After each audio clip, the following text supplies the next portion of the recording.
Hello guys, welcome back to our YouTube channel. तो देखिए, मैं आपका दोस्त अभय आज आप लोगों के साथ लेकर आया हूँ वीडियो, जिसमें आज हम देखने वाले हैं जो भी दिल्ली यूनिवर्सिटी के सेमेस्टर 5 के स्टूडेंट हैं उन सभी के पास सब्जेक्ट है income tax law and practice का। तो मैं आज आप लोगों के साथ लेकर आया हूँ उसकी यूनिट नंबर 1 के एक वन शॉट रिवीजन वीडियो, जिसके अंदर हम एक ही वीडियो के अंदर पूरी यूनिट को कवर कर लेंगे। जितना भी कंटेंट आपके एग्जाम के लिए रिलेवेंट है, सारी चीजें मैं आपको इस वीडियो के अंदर कवर करवाने वाला हूं। तो वीडियो के लास्ट तक बने रहे। वीडियो अच्छी लगे वीडियो को लाइक करना मत भूलेगा, चैनल को सब्सक्राइब करना मत भूलेगा, अपने सभी दोस्तों के साथ वीडियो को शेयर करना मत भूलिएगा।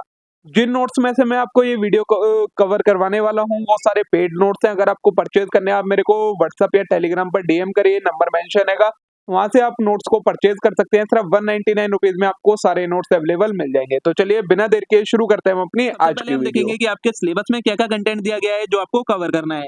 तो इसमें आपको करना है basic concept, income, agricultural income, person, assessee, assessment year, previous year, gross total income, marginal, maximum marginal rate of tax and permanent account number.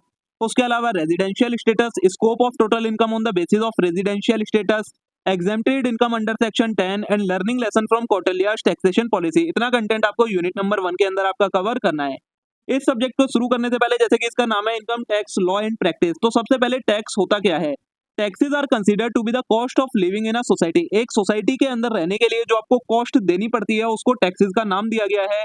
Taxes are levied by the government to meet the common welfare expenditure of the society. ये taxes कौन लगाता है? Government ये taxes लगाती है। और किस लिए लगाती है? जिससे जो सोसाइटी है उसका जो कॉमन वेलफेयर है उसके ऊपर खर्चा किया जा सके।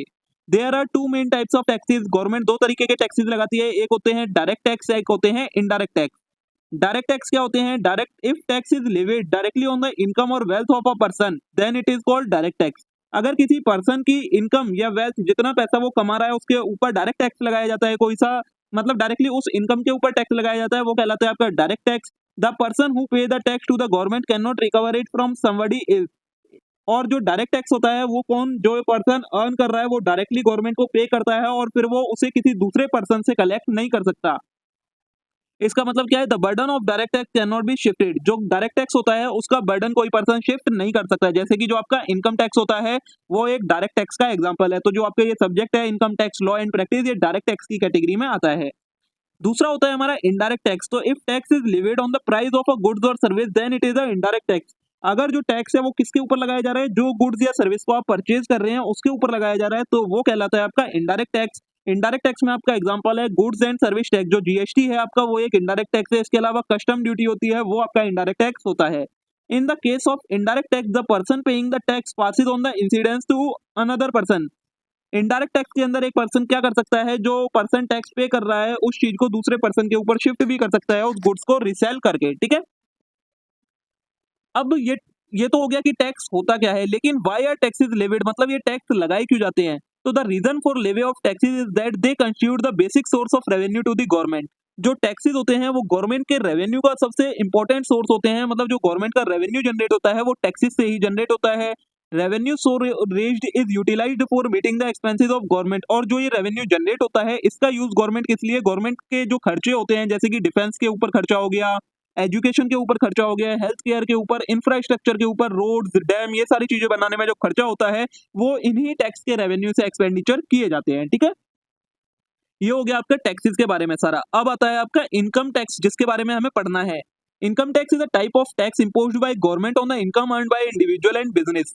कोई भी इंडिविजुअल पर्सन या फिर जो बिजनेस इनकम अर्न करते हैं उसके ऊपर गवर्नमेंट जो टैक्स लगाती है उसे कहा जाता है income tax. It is a key source of revenue for government used to fund public services such as education, health care and infrastructure. जो इनकम टैक्स है वो एक सोर्स ऑफ रेवेन्यू है गवर्नमेंट का, जो कि गवर्नमेंट को किस चीज में हेल्प करता है? इस रेवेन्यू से गवर्नमेंट एजुकेशन, हेल्थ केयर और इंफ्रास्ट्रक्चर के ऊपर खर्चा कर पाती है, इन्हें डेवलप कर पाती है। The Income Tax Act of 1961 has been in effect from the first day of April 1962. It contained 298 sections, subsection, schedule, etc. The income tax rule of 1962 was framed by Central Board of Direct Tax (CBDT).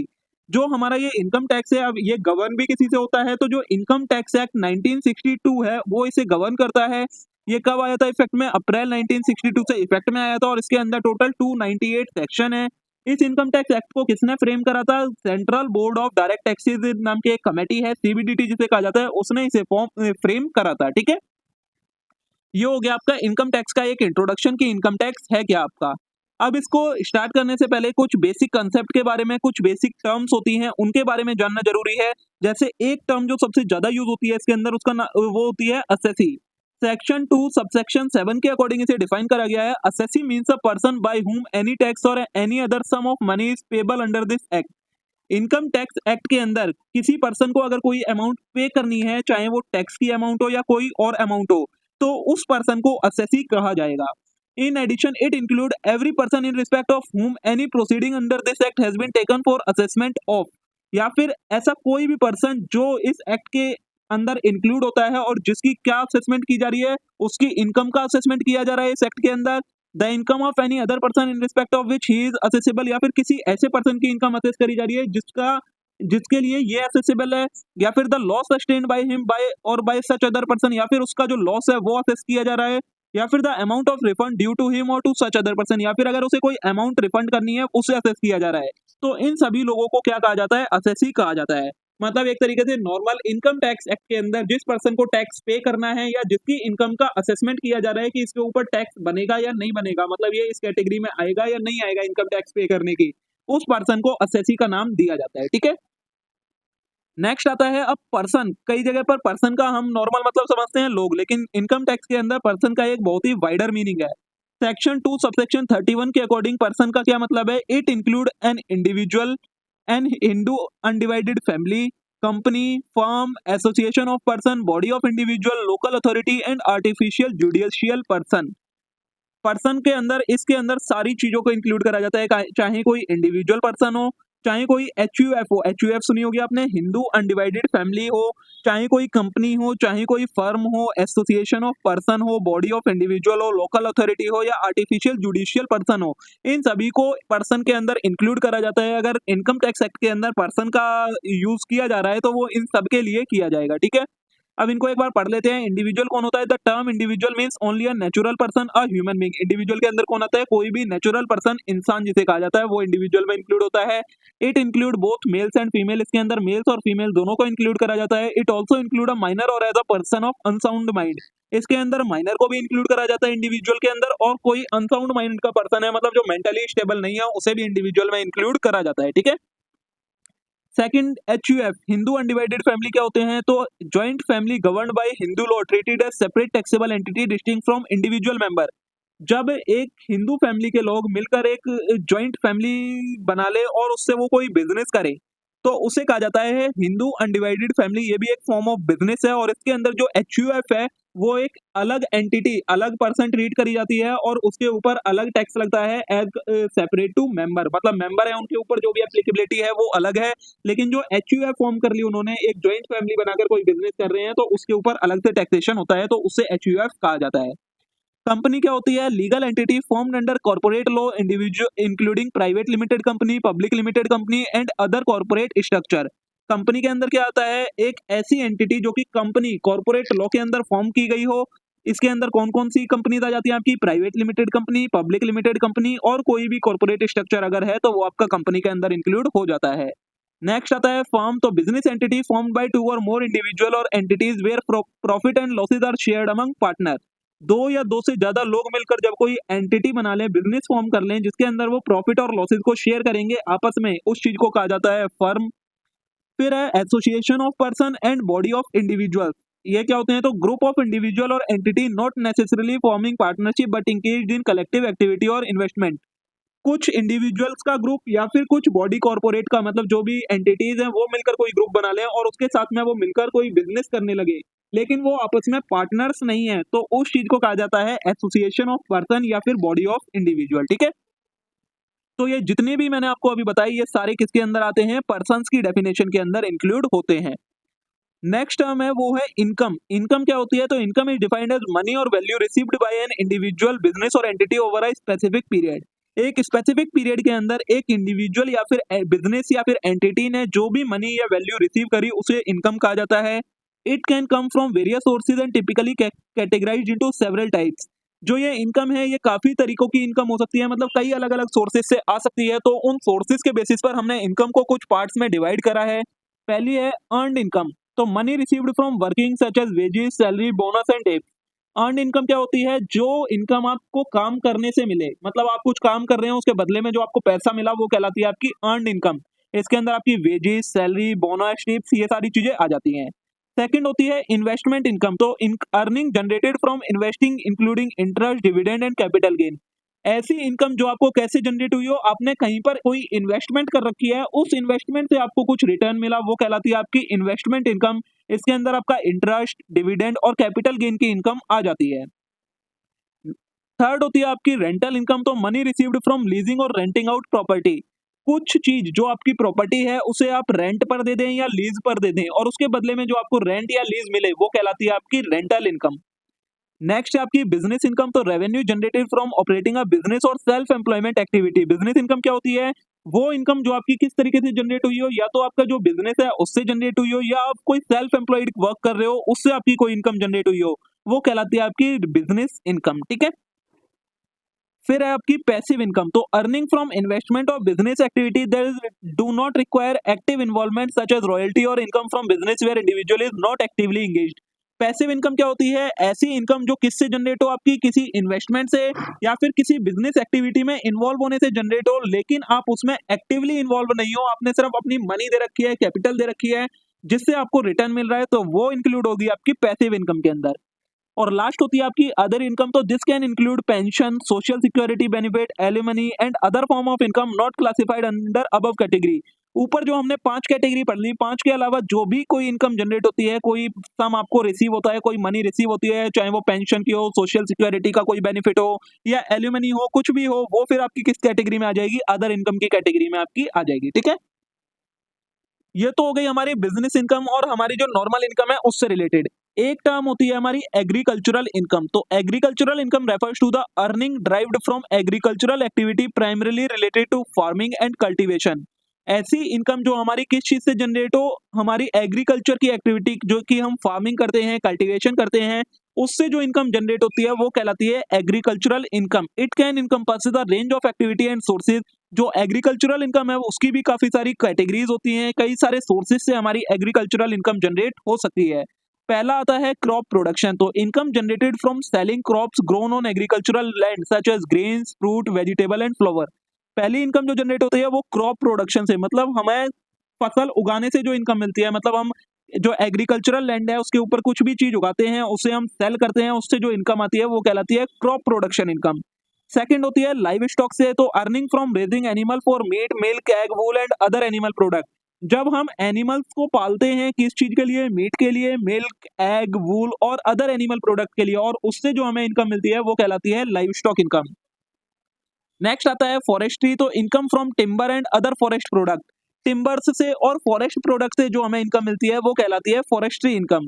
Next आती है fisheries, तो earning from fishing and aquacultural activity. Fishing करने से और एक्वाकल्चरल मतलब जो पानी वाले एनिमल्स होते हैं उनकी कोई भी एक्टिविटी, उनको पालने से या किसी भी चीज से जो इनकम जनरेट होती है वो कहलाती है फिर फिशरीज की इनकम। लास्ट आता है एग्री बेस्ड बिजनेसेस, तो income from processing agricultural products such as milling grains, producing canned goods. Agri based businesses क्या होते हैं? एग्रीकल्चरल प्रोडक्ट का यूज करके जो हम प्रोसेसिंग करते हैं उनसे जो इनकम जनरेट होती है वो कहलाती है एग्री बेस्ड बिजनेसेस इनकम। ठीक है। नेक्स्ट आता है हमारा टैक्सेशन ऑफ एग्रीकल्चरल इनकम। हमें ये तो पता है कि जो हमारी बिजनेस इनकम होती है वो सारी हमारी टैक्स होती हैं, किस तरीके से टैक्स होती है वो हम इस सब्जेक्ट के अंदर पढ़ेंगे। लेकिन जो हमारी एग्रीकल्चरल इनकम होती है उनकी टैक्सेशन किस तरीके से होती है? तो देखिए, जो agricultural income is generally exempt from income tax. जो हमारी एग्रीकल्चरल इनकम होती है वो इनकम टैक्स से एग्जेम्प्ट होती है, मतलब उनके ऊपर कोई भी इनकम टैक्स नहीं लगता है एग्रीकल्चरल इनकम के ऊपर। However, this exemption apply only if income is derived from agricultural activity as defined by law। लेकिन ये सिर्फ उन्हीं को exempt है जो एग्रीकल्चरल से इनकम जनरेट हुई होगी। एग्रीकल्चर के अलावा अगर किसी और चीज से इनकम जनरेट हुई है तो उसके ऊपर टैक्स लगेगा। कॉम्पोजिट इनकम क्या होती है? तो if a tax payer has both agricultural and non agricultural income, the total income is calculated and the agricultural income is included to determine the tax rate applicable to non agricultural income. Composite income क्या हो जाती है? अगर कोई tax payer है जिसकी agricultural income भी है और नॉन एग्रीकल्चरल इनकम भी है, तो क्या होगा, जो उसकी टोटल इनकम होगी वो एग्रीकल्चरल इनकम को इंक्लूड करके कैलकुलेट होगी। जब इंक्लूड करके हम उसे कैलकुलेट कर लेंगे, उससे हम टैक्स निकालेंगे। उसके बाद क्या करेंगे, जितना एग्रीकल्चरल इनकम का पोर्शन है उतना टैक्स को छोड़ देंगे, उतने के ऊपर टैक्स नहीं लगेगा, बाकी उसे टैक्स पे करना पड़ेगा। तो वो कहलाती है आपकी कॉम्पोजिट इनकम टैक्सेशन, ठीक है। This means agricultural income is not taxed directly, but it can affect the tax slab rate for non-agricultural income. इसमें क्या होता है, एक स्लैब रेट का होता है कि जो टैक्स लगता है इनकम के ऊपर वो स्लैब रेट के अकॉर्डिंग लगता है। तो ये बोला गया है कि एग्रीकल्चर इनकम के ऊपर वैसे टैक्स नहीं लगेगा, लेकिन जो स्लैब रेट है उसे निकालने के लिए एग्रीकल्चरल इनकम को पहले नॉन एग्रीकल्चरल इनकम के साथ इंक्लूड करके टैक्स कैलकुलेट करा जाएगा, ठीक है। फिर है स्टेट गवर्नमेंट टैक्सेशन, मतलब सम स्टेट गवर्नमेंट लेवे agricultural income tax but this is separate from central income tax and is governed by state law. जो सेंट्रल गवर्नमेंट है उन्होंने एग्रीकल्चर के इनकम के ऊपर से टैक्स को एग्जेम्प्ट कर रखा है, मतलब एग्रीकल्चर इनकम के ऊपर कोई टैक्स नहीं है। लेकिन जो स्टेट गवर्नमेंट्स होती हैं उनको छूट दे रखी है कि अगर वो चाहें तो एग्रीकल्चर इनकम के ऊपर टैक्स लगा सकती हैं, और वो फिर स्टेट लॉ के अकॉर्डिंग गवर्न करे जाएंगे, ठीक है। ये हो गया आपका एग्रीकल्चरल इनकम का। तो criteria for taxability, to qualify agricultural income certain condition must be meet.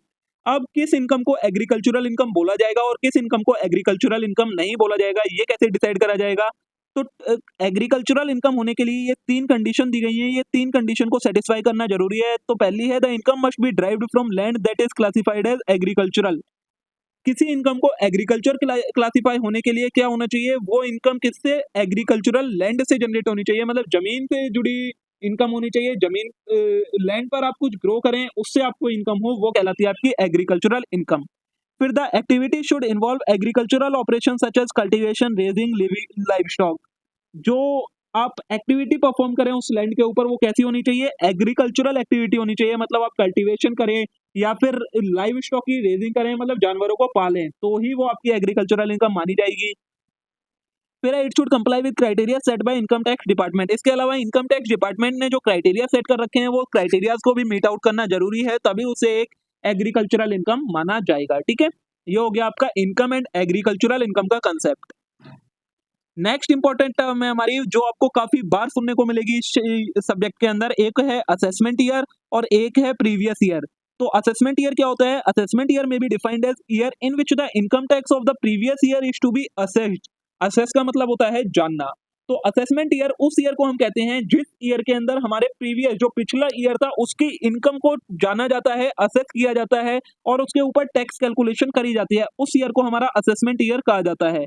It is a period of 12 months starting from April 1 of every year and ending on March 31 of next year। ये वही 12 month का एक period होता है assessment year भी, जो कि 1 अप्रैल से स्टार्ट होता है और 31 मार्च को खत्म होता है। देखिए जो इसमें ईयर का होता है वो वैसे ही होता है अकाउंटिंग के अकॉर्डिंग, फाइनेंशियल ईयर्स जैसे होते हैं 1 अप्रैल से 31 मार्च वही चलते हैं। अब असेसमेंट ईयर समझने के लिए मान लीजिए अभी हमारा कौन सा ईयर चल रहा है, ये चल रहा है हमारा अक्टूबर का मंथ चल रहा है 2024 का। तो ये जो हमारा फाइनेंशियल ईयर है वो कौन सा है, 24-25 का फाइनेंशियल ईयर है। तो अगर हम हमारा जो इनकम टैक्स होता है वो पूरे 1 साल का कैलकुलेट करा जाता है। तो अगर अभी हम 2024 के अंदर हैं तो हमारा जो इनकम टैक्स होता है उसकी कैलकुलेशन कौन से ईयर की होगी, पिछले वाले ईयर की 23-24 की। लेकिन वो कैलकुलेशन हो कब रही है, अभी 2024 के अंदर। तो जो ये हमारा ईयर 2024-25 है ये हमारा असेसमेंट ईयर माना जाएगा कि इस ईयर में हम अपने पिछले ईयर का इनकम टैक्स असेस कर रहे हैं, जान रहे हैं, तो ये कहलाएगा हमारा असेसमेंट ईयर। प्रीवियस ईयर क्या होता है, for the purpose of this act the term previous year means that the financial year immediately preceding the assessment year.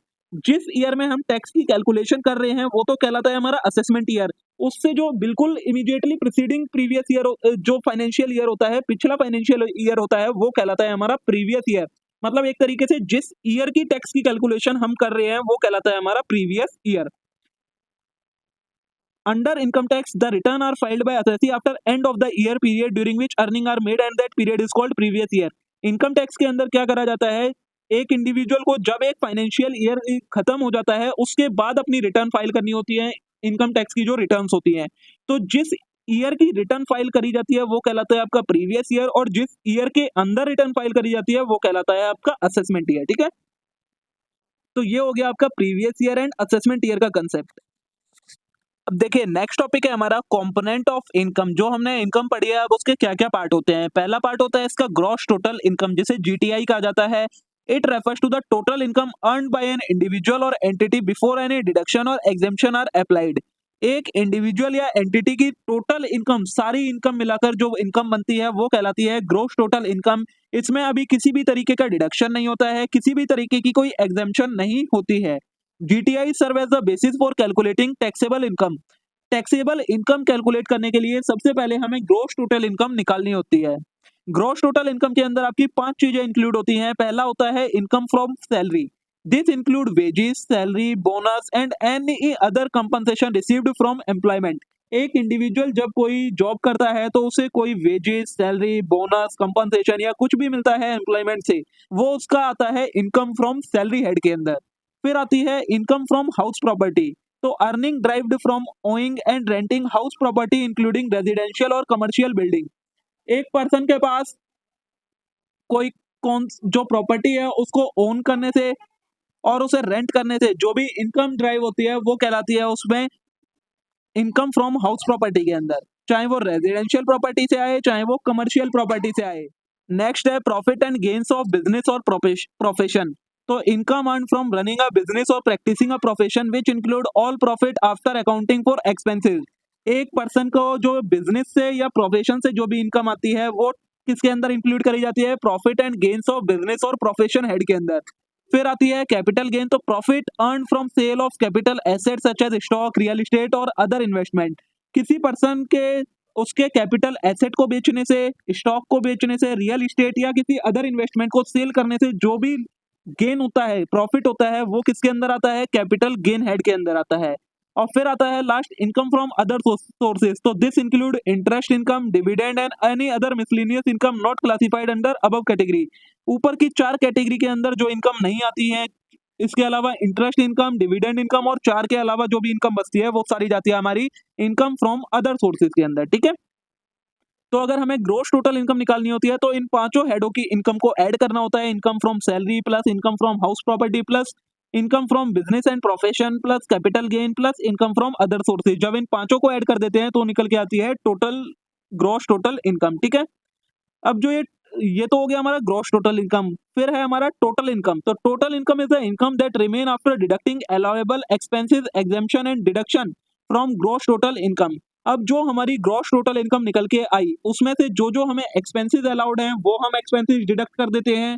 उसके अलावा कुछ गवर्नमेंट ने डिडक्शंस दे रखी हैं, उन डिडक्शंस को कम कर देते हैं। कुछ छूट दे रखी होती है, एग्जेम्पशंस दे रखी होती है गवर्नमेंट ने, उन एग्जेम्पशंस को कम कर देते हैं। इन सारी चीजों को कम करने के बाद जो इनकम निकल के आती है वो बचती है हमारी टोटल इनकम या नेट इनकम जो हमारी आती है। It form the basis for calculating the income tax liability. इसका यूज हम किस लिए करते हैं? इनकम टैक्स की लाइबिलिटी कैलकुलेट करने के लिए हम इस टोटल इनकम का यूज करते हैं। तो टोटल इनकम को निकालने का फॉर्मूला क्या होता है? ग्रॉस टोटल इनकम में से जो भी अलाउड डिडक्शन है वो लेस करना और जो भी एग्जेम्पशन हमें मिली हुई है उन्हें लेस करना, तब निकल के आती है टोटल इनकम। जो टोटल इनकम है उसकी इंपॉर्टेंस क्या होती है? तो सबसे पहले tax calculation. The total income is crucial for determining the tax liability based on applicable tax slab. The lower the total income the lesser the tax liability. जो टैक्स लाइबिलिटी है उसे कैलकुलेट करने के लिए टैक्स स्लैब के according tax liability calculate करने के लिए हमें टोटल इनकम की जरूरत पड़ती है। जितनी कम हमारी टोटल इनकम होगी उतनी ही कम हमारी टैक्स की लाइबिलिटी बनेगी। नेक्स्ट आता है फाइनेंशियल प्लानिंग। तो understanding the total income help individual and business plan for expense, saving and investment. अगर एक इंडिविजुअल या बिजनेस को टोटल इनकम के बारे में अंडरस्टैंडिंग होगी तो उसकी मदद से वो क्या कर सकता है? अपने एक्सपेंसेस को, सेविंग्स को और इन्वेस्टमेंट को प्लान कर सकता है।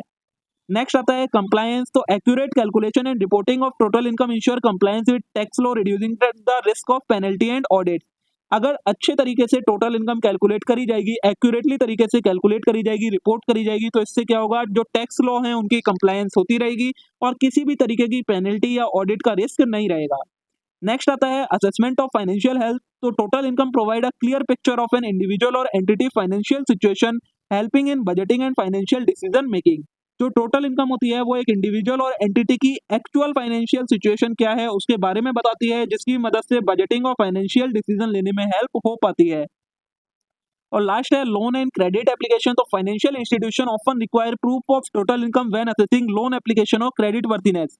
इसके अलावा टोटल इनकम किस चीज में हेल्प करती है? किसी इंडिविजुअल या एंटिटी को लोन लेने में और उसकी क्रेडिट वर्थिनेस को दिखाने में कि कोई पर्सन की लोन एप्लीकेबिलिटी और क्रेडिट क्रेडिट वर्दीनेस कैसी है वो उसकी टोटल इनकम की जो स्टेटमेंट होती है उसी से पता लगता है। तो ये एक तरीके से प्रूफ ऑफ टोटल इनकम भी होता है। तो ये 5 आपकी इंपॉर्टेंस है कि टोटल इनकम क्यों जरूरी होती है, ठीक है। नेक्स्ट टॉपिक है हमारा maximum marginal rate of tax, जिसे कहा जाता है MMRT। तो the maximum marginal rate of tax refers to the highest rate at which an individual और entity income taxed under a progressive tax system. जो currently progressive tax system है उसके अंदर एक इंडिविजुअल या एंटिटी की जो इनकम है वो कितना हाईएस्ट रेट से टैक्स हो सकती है, वो जो हाईएस्ट रेट ऑफ टैक्स होता है वो कहलाता है आपका maximum marginal rate of tax. It applies to income that exceed a certain threshold and is relevant in determining how much tax will be owned on highest portion of income। जो ये tax होता है ये किसके ऊपर, एक threshold को जब इनकम क्रॉस कर जाती है उसके बाद अप्लाई होता है, और ये बताता है कि जो हाईएस्ट इनकम ऑफ पोर्शन है उस पर कितना टैक्स लग सकता है, वो होता है आपका maximum marginal rate of tax. अब इसके अंदर प्रोग्रेसिव टैक्सेशन का यूज करा गया है। तो प्रोग्रेसिव टैक्सेशन क्या होता है, in many countries including India the tax system is structured progressively, meaning that as the income increase the tax rate applied to highest income bracket also increase। the MMRT is the highest of these rates। Progressive taxation क्या होता है, countries के अंदर क्या करते हैं, जितनी आपकी इनकम बढ़ती है उसी हिसाब से आपका जो टैक्स का रेट है वो बढ़ता चला जाता है। मतलब जितनी ज्यादा इनकम होगी उतने ज्यादा हायर रेट से आपके ऊपर टैक्स लगेगा। तो वो जो टैक्स बढ़ता जाता है इनकम के साथ उस चीज को कहा जाता है प्रोग्रेसिव टैक्सेशन। जो MMRT होता है वो क्या होता है कि आपकी जो हाईएस्ट इनकम है उस पर क्या रेट का टैक्स लग रहा है, हाईएस्ट रेट ऑफ टैक्स जो होता है वही कहलाता है आपका maximum marginal rate of tax. Income slab क्या होते हैं, तो tax rate are often divided into slab और bracket. For example lower income level may be tax at lower rate while higher income level are tax at MMRT। India के अंदर या दूसरी countries के अंदर क्या करा जाता है, जो इनकम को टैक्स करा जाता है वो अलग अलग टैक्स ब्रैकेट बना के कि इतने से लेकर इतने तक की इनकम के ऊपर इतना टैक्स लगेगा, अगर इनकम यहाँ से लेकर यहाँ तक होती है तो उसके ऊपर इतना टैक्स लगेगा। इस तरीके से टैक्सेशन करा जाता है, उसे कहा जाता है टैक्स स्लैब रेट। तो जो अगर इनकम कम है तो लोअर रेट का टैक्स लगेगा, और अगर आपकी जो हायर इनकम है उसके ऊपर MMRT मतलब maximum marginal rate of tax लगता है। एप्लीकेबिलिटी क्या है, तो the MMRT is relevant for individual corporation and other entity with varying source of income. Understanding this rate is crucial for effective tax planning. जो MMRT है वो individual corporation और other entity सभी के लिए रेलेवेंट होता है, और इसको समझना टैक्स प्लानिंग में भी बहुत ज्यादा हेल्प करता है, ठीक है। As of the latest tax regime, individual are taxed at different rate based on income level with applicable surcharge and tax। जो अभी लेटेस्ट टैक्स रिजीम है उसके अंदर जो टैक्स का स्लैब रेट है वो क्या है, 0 इनकम से लेकर 2.5 लाख रुपए तक की अगर इनकम होती है तो उसके ऊपर नील रेट ऑफ टैक्स लगता है। अगर आपकी इनकम 2.5 लाख से 5 लाख के बीच में है तो 5% का टैक्स लगता है। अगर आपकी इनकम 5 से 10 लाख के बीच में है तो 20% का टैक्स लगता है, और अगर इनकम 10 लाख से ज्यादा है तो 30% का आपका टैक्स लगता है। अब इस टैक्स के साथ में आपका एक सरचार्ज लगता है जो कि कहां से 10% से लेकर 37% तक जाता है आपकी इनकम रेट के अकॉर्डिंग, और उसके साथ में आपका एक हेल्थ एंड एजुकेशन सेस और लगता है जो कि 4% लगता है आपका टोटल टैक्स के ऊपर। तो इस तरीके से आपकी टैक्स की लायबिलिटी कैलकुलेट करी जाती है। PAN is a unique 10-digit alphanumeric identifier issued by Income Tax Department of India। जो पैन होता है वो एक 10 डिजिट का अल्फा न्यूमेरिक नंबर होता है जो कि इनकम टैक्स डिपार्टमेंट इशू करता है। It essential for various financial and tax related activity. ये काफी सारे फाइनेंशियल और टैक्स से रिलेटेड एक्टिविटीज के लिए जरूरी होता है। इंपॉर्टेंस ऑफ पैन, पैन की इंपॉर्टेंस क्या है, पहला होता है टैक्स आइडेंटिफिकेशन। तो PAN serve as a crucial identifier for tax payer in India, helping the government track financial transaction and tax payment. PAN की मदद से जो गवर्नमेंट होती है वो क्या कर पाती है, फाइनेंशियल ट्रांजैक्शन को ट्रैक कर पाती है, और किस पर्सन ने कितने टैक्स की पेमेंट करी है उसका भी उसे पता चल पाता है। नेक्स्ट है mandatory for filing taxes. It is required for individual and businesses to file income tax return ensuring compliance with tax regulation. ऐसे इंडिविजुअल और बिजनेसेस जिनको इनकम टैक्स रिटर्न फाइल करनी होती है उन्हें पैन की जरूरत पड़ती है। पैन के बिना वो इनकम टैक्स की रिटर्न फाइल नहीं कर सकते। नेक्स्ट है KYC कंप्लायंस। तो PAN is often required for know your customer process in bank and financial institution. Banks वगैरह में जो KYC होती है वो करवाने के लिए भी आपको पैन मैंडेटरी होता है। It help to verify the identity of the customer. ये किस लिए जरूरी होता है, बैंक में कस्टमर की आइडेंटिटी को आइडेंटिफाई करने के लिए ये जरूरी होता है। नेक्स्ट है फाइनेंशियल ट्रांजैक्शन। तो many financial transaction such as opening a bank account, apply for loan, purchasing high value asset.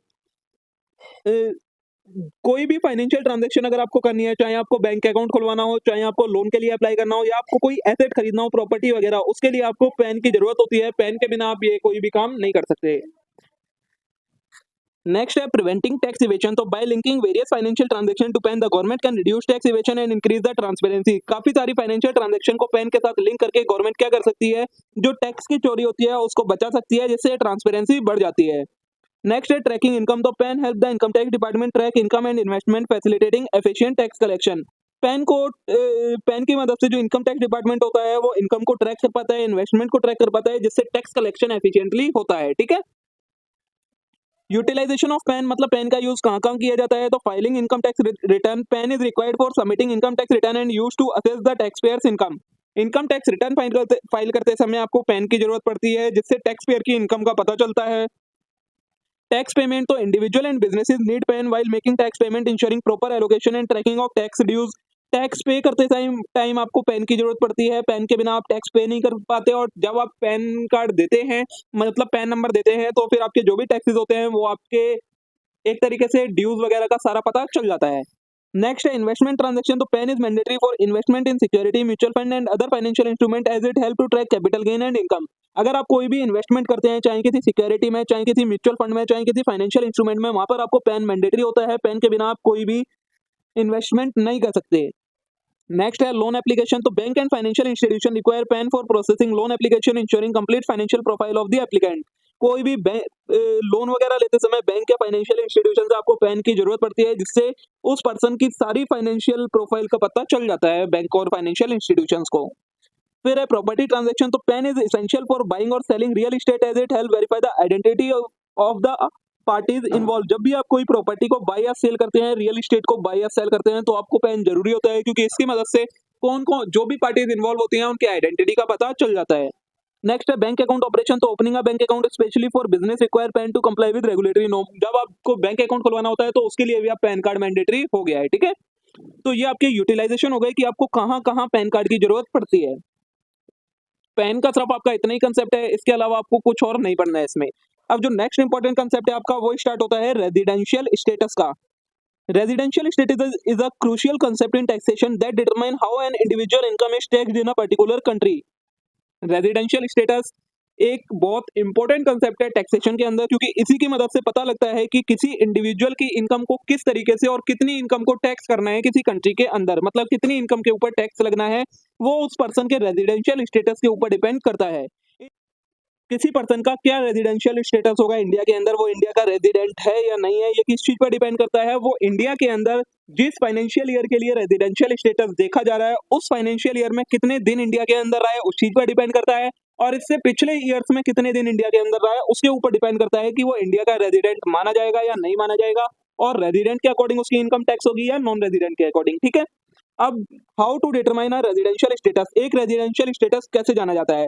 तो for purpose of income tax in India, the income tax law in India classify taxable person as a resident not ordinarily resident और a non resident. Tax के purpose के लिए जो income tax department होता है वो एक पर्सन को तीन कैटेगरी में डिवाइड करता है, मतलब जो इंडिया के जितने भी लोग हैं उन्हें तीन कैटेगरी में डिवाइड करता है। या तो वो एक रेजिडेंट कहलाएगा कोई इंडिविजुअल, या a resident but not ordinarily resident कहलाएगा, या फिर अ नॉन रेजिडेंट कहलाएगा। ये तीन कैटेगरी होती हैं इंडिविजुअल की इनकम टैक्स डिपार्टमेंट के हिसाब से, जिस हिसाब से उसका टैक्सेशन होता है।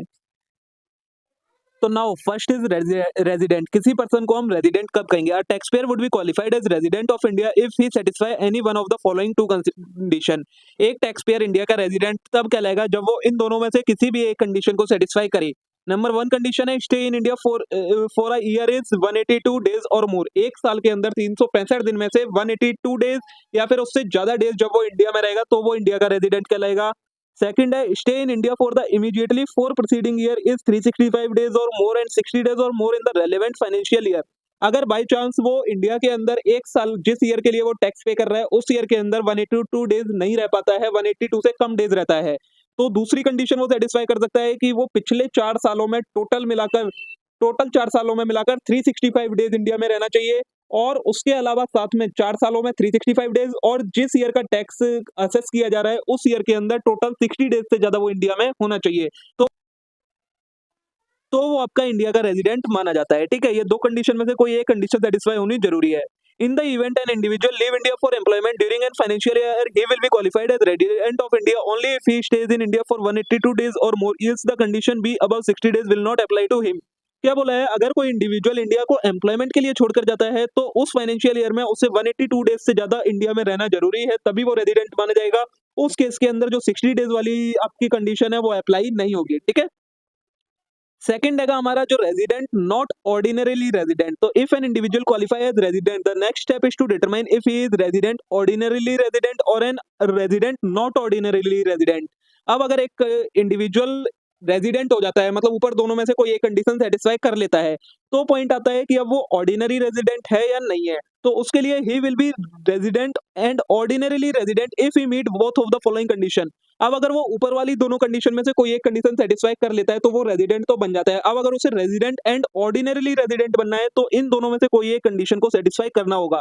अगर वो इन दोनों में से कोई एक कंडीशन को सेटिस्फाई कर लेता है तो वो ROR कहलाएगा, वरना वो resident but not ordinarily resident बन जाएगा। ठीक है, तो रेजिडेंट बट ऑर्डिनरी रेजिडेंट बनने के लिए दो कंडीशन क्या है।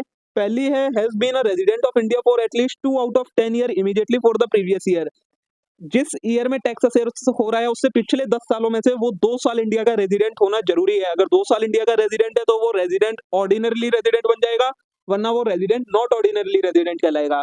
दूसरी कंडीशन है has stayed in India at least 730 days in 7 immediately after the preceding year. या फिर दूसरी कंडीशन है पिछले 7 सालों के अंदर वो इंडिया के अंदर 730 डेज या उससे ज्यादा होना चाहिए, तो वो रेजिडेंट ऑर्डिनरली रेजिडेंट कहलाएगा, वरना वो रेजिडेंट नॉट ऑर्डिनरली रेजिडेंट बन जाएगा।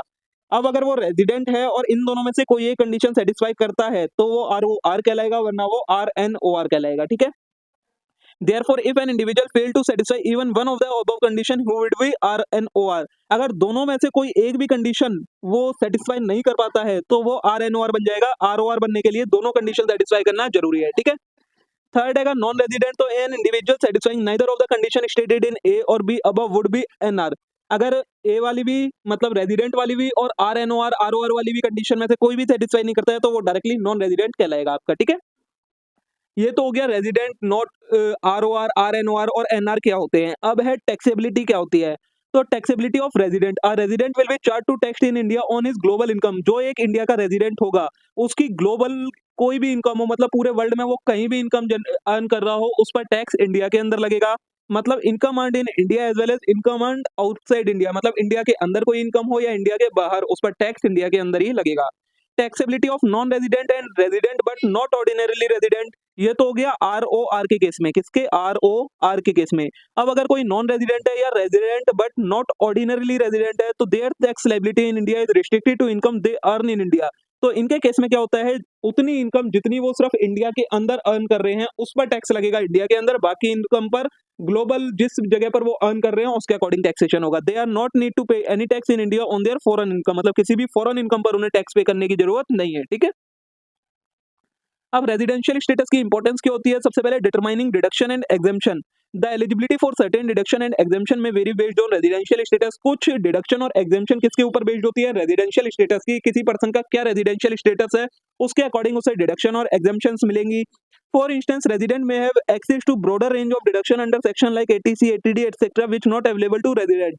जैसे बोला है कि ATC ATD की जो ये डिडक्शंस होती हैं ये सिर्फ रेजिडेंट के लिए अवेलेबल होती है, नॉन रेजिडेंट को ये डिडक्शन अवेलेबल नहीं होती हैं। तो रेजिडेंशियल स्टेटस से पता लगता है कि किसी पर्सन को डिडक्शंस मिलनी है या नहीं मिलनी। सेकंड है filing requirement. The residential status determine the form and procedure required for filing income tax return. Income tax return file करते टाइम भी आपका रेजिडेंशियल स्टेटस पता होना जरूरी है, क्योंकि उसी के अकॉर्डिंग आपका जो इनकम टैक्स का फॉर्म होता है वो सिलेक्ट होता है और उसी के अकॉर्डिंग आपका प्रोसीजर होता है।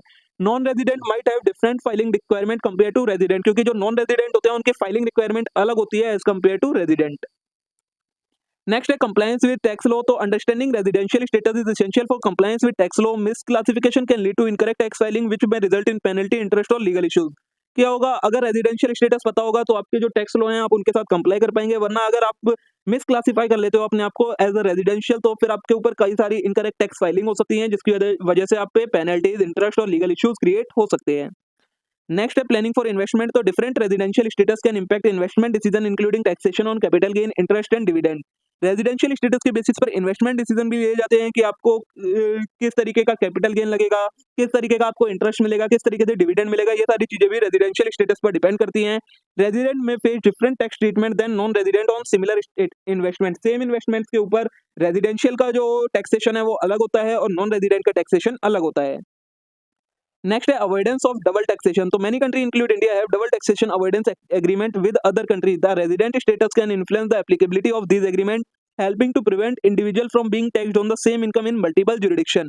कई सारी कंट्रीज होती हैं, इंडिया में भी क्या है, डबल टैक्सेशन अवॉइडेंस एग्रीमेंट है, जिसके अंदर क्या होता है कि किसी पर्सन की इनकम पर डबल टैक्स ना हो जाए, मतलब एक तो इंडिया के अंदर टैक्स ना लग जाए और मतलब इंडिया में भी टैक्स लग जाए और बाहर जुरिडिक्शन में भी टैक्स लग जाए, ऐसा ना हो उसके लिए एक डीटीएए बनाया जाता है। तो इस चीज के लिए भी आपका रेजिडेंशियल स्टेटस पता होना जरूरी है, उसी के अकॉर्डिंग फिर आपके ऊपर टैक्सेशन होता है। ठीक है, ये हो गया आपका सारा किस चीज का, रेजिडेंशियल स्टेटस के बारे में कि रेजिडेंशियल स्टेटस क्या होता है, कैसे पता लगता है और उसकी क्या इंपॉर्टेंस है।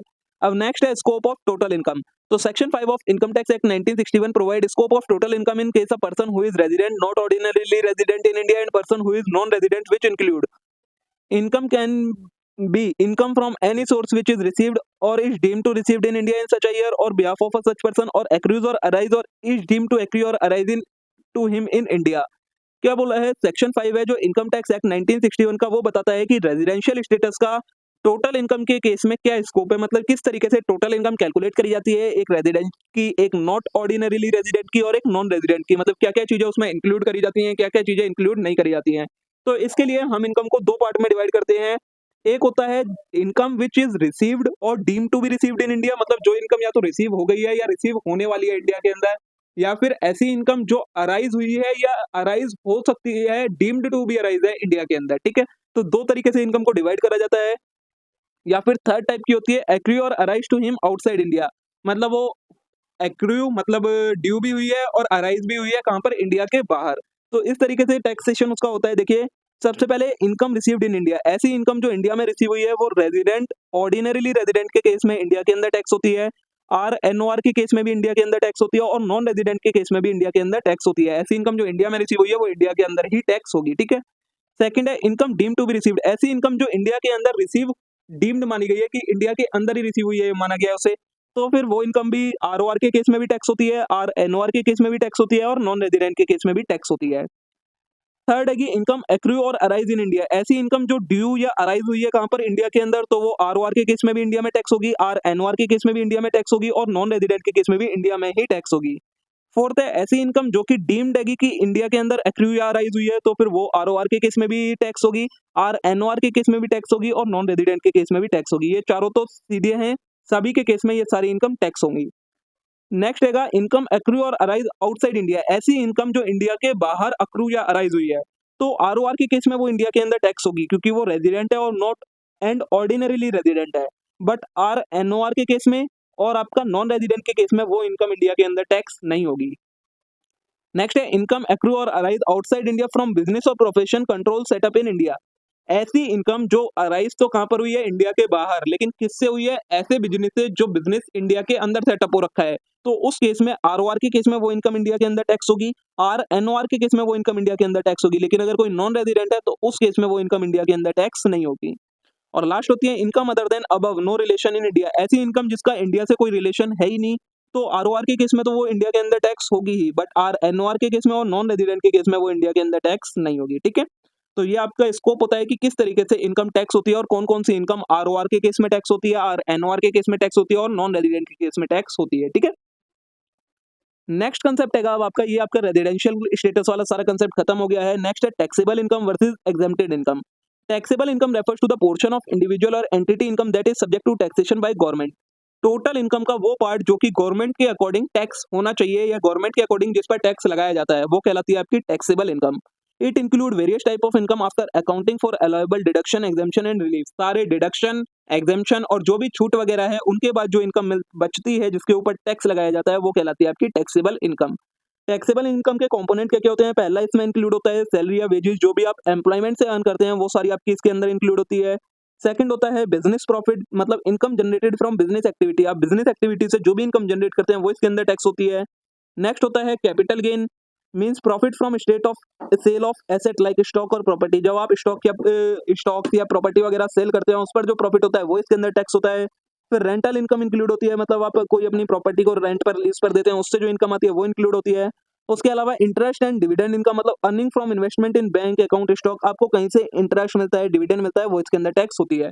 तो टैक्सेबल इनकम कैसे निकल के आती है, जो आपकी ग्रॉस टोटल इनकम होती है उसमें से जो जो आपको डिडक्शंस अलाउड है वो डिडक्शन करने के बाद जो इनकम बचती है वो कहलाती है आपकी टैक्सेबल इनकम। नेक्स्ट बचता है आपका जो वो होता है सेक्शन 10, जिसके अंदर बात की जाती है एग्जेम्प्टेड इनकम के बारे में। तो exempted income refers to specific type of income that are not subject to tax. ऐसी इनकम जो इसके ऊपर टैक्स नहीं लगता है, वो टैक्स से एग्जेम्प्ट होती हैं, उन्हें कहा जाता है exempted income. This means that individual और entity do not need to include this income while calculating their taxable income. Taxable income calculate करते टाइम इंडिविजुअल्स को इस इनकम को अपनी टोटल इनकम में इंक्लूड करने की जरूरत नहीं होती है, गवर्नमेंट ने उन्हें छूट दे रखी होती है, तो वो कहलाती है आपकी टैक्स एग्जेम्प्टेड इनकम। कुछ एग्जेम्प्टेड इनकम के बारे में बताया गया है, जैसे कि जो आपकी एग्रीकल्चरल इनकम होती है, income derived from agricultural activity is often exempt in certain jurisdiction. काफी सारी ज्यूरिडिक्शन के अंदर जो एग्रीकल्चर से आपकी इनकम आती है वो आपकी टैक्सेशन से एग्जेम्प्ट होती है, उसके ऊपर आपको टैक्स पे नहीं करना होता है। नेक्स्ट आती है सर्टेन अलायंसेज, जैसे such some allowances like house rent allowance हो गए, ट्रैवल अलायंस हो गए, ये भी आपके फुल्ली एग्जेम्प्ट इनकम होती है, इनके ऊपर आपको टैक्स नहीं देना होता है।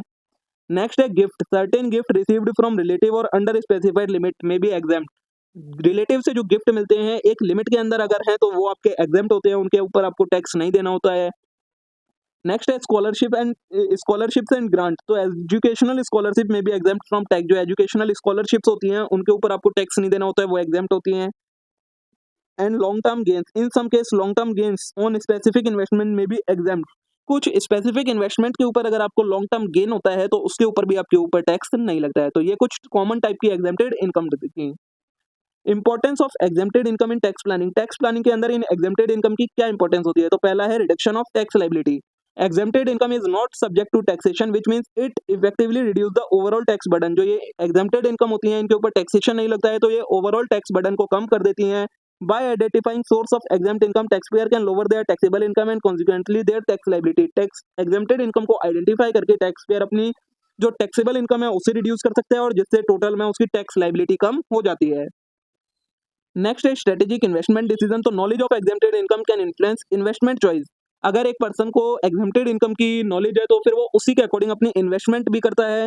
For example investing in tax exempt bond और agriculture land can yield return that do not increase taxable income. जैसे कि अगर जो एग्जेम्प्टेड बॉन्ड है, मतलब ऐसे बॉन्ड जिनमें इन्वेस्ट करने पर आप पर टैक्स नहीं लगता है, या फिर आप एग्रीकल्चरल लैंड में इन्वेस्ट कर दे तो आपके ऊपर टैक्सेशन नहीं आएगा। तो इस चीज में भी, इस टाइप के इन्वेस्टमेंट डिसीजन लेने में भी एग्जेम्प्टेड इनकम की नॉलेज हेल्प करती है। नेक्स्ट है utilization of allowance and deduction, तो certain allowance such as HRA और travel allowance may be partially और fully exempt from tax. By strategically planning how to utilize this allowance individual can maximize their tax benefit. कुछ allowance होते हैं जैसे कि HRA हो गया, ट्रैवल अलाउंस हो गई, इस ये आपके टैक्स से एग्जेम्प्ट होते हैं, तो अगर इनके बारे में इंडिविजुअल को पता है तो वो उसी के अकॉर्डिंग अपनी प्लानिंग कर सकता है, जिससे वो टैक्स का ज़्यादा से ज़्यादा बेनिफिट ले सकता है। नेक्स्ट है ऑप्टिमाइजिंग फाइनेंशियल प्लानिंग, तो incorporating exempted income into financial plan help in budgeting and forecasting. Exempted income को फाइनेंशियल प्लान के अंदर इंक्लूड करने से आप अच्छी बजटिंग और फोरकास्टिंग कर सकते हैं। Knowing what income is exempt allow individual to allocate fund more effectively. अगर इंडिविजुअल को पता है कि कौन सी इनकम एग्जेम्प्ट होती है तो वो उसके अकॉर्डिंग अपने फंड्स को एलोकेट कर सकता है, जिससे ज़्यादा से ज़्यादा उसकी सेविंग हो, इन्वेस्टमेंट और एक्सपेंडिचर कम से कम हो। नेक्स्ट है कंप्लायंस एंड लीगल एडवांटेज, तो properly categorising exempted income ensure compliance with tax, reducing the risk of penalty और ऑडिट। अगर आप सही तरीके से एग्जेम्प्टेड इनकम को कैटेगराइज कर पाते हैं तो आपके जो भी टैक्स लो हैं उनकी कंप्लायंस हो जाती है और आपकी कोई भी पेनल्टी या ऑडिट वगैरह का रिस्क नहीं रहता है।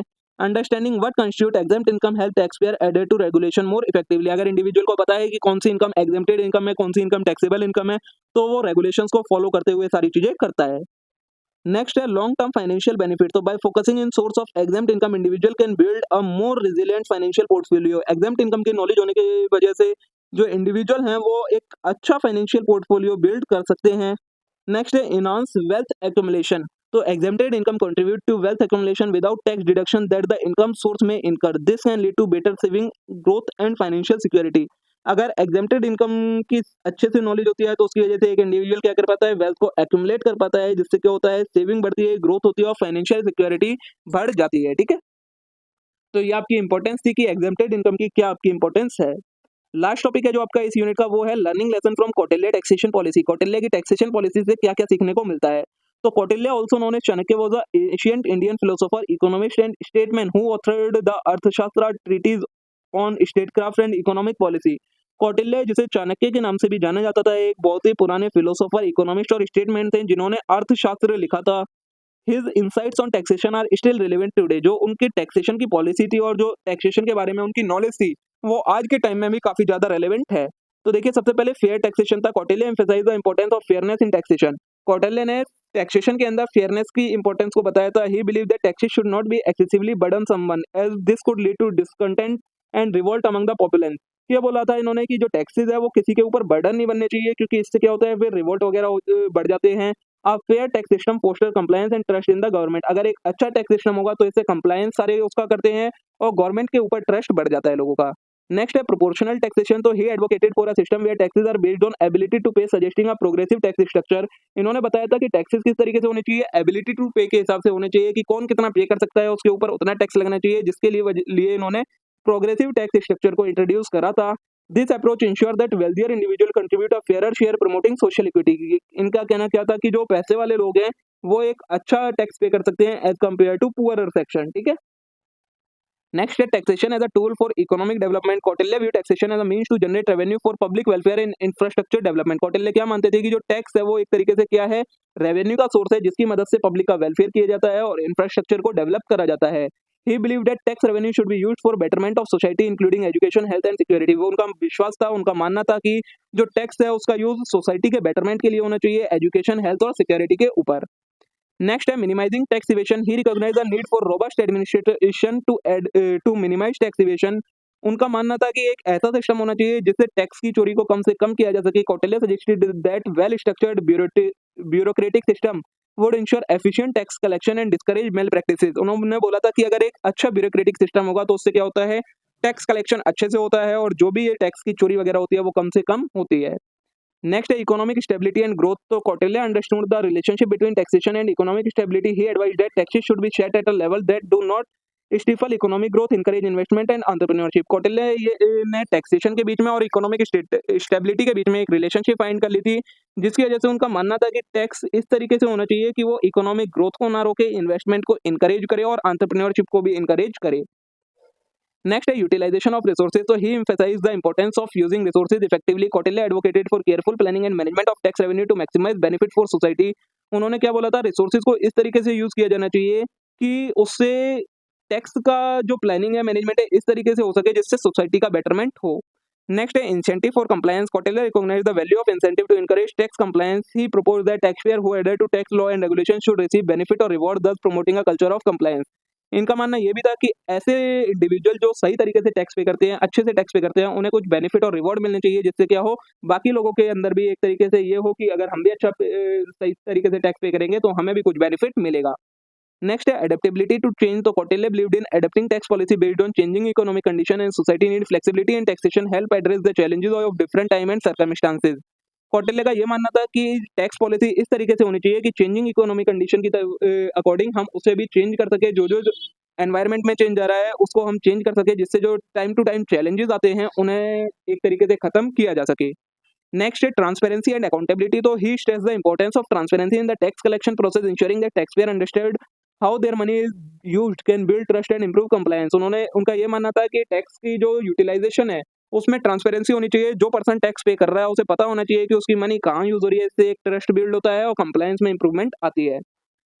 नेक्स्ट है comprehensive economic policy. Kautilya taxation policy was a part of broader economic strategy. He advocated for a integrated approach that linked taxation with other aspect of governance such as trade, agriculture and industry.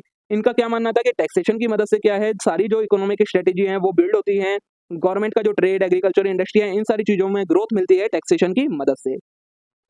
तो देखिए दोस्तों, यहाँ पर हमारी unit number 1 complete हो जाती है। Hopes आप सभी के लिए वीडियो यूजफुल रही होगी। वीडियो अच्छी लगी हो वीडियो को लाइक करना मत भूलिएगा, चैनल को जरूर सब्सक्राइब कर लेना इस टाइप के और कंटेंट के लिए। Thank you.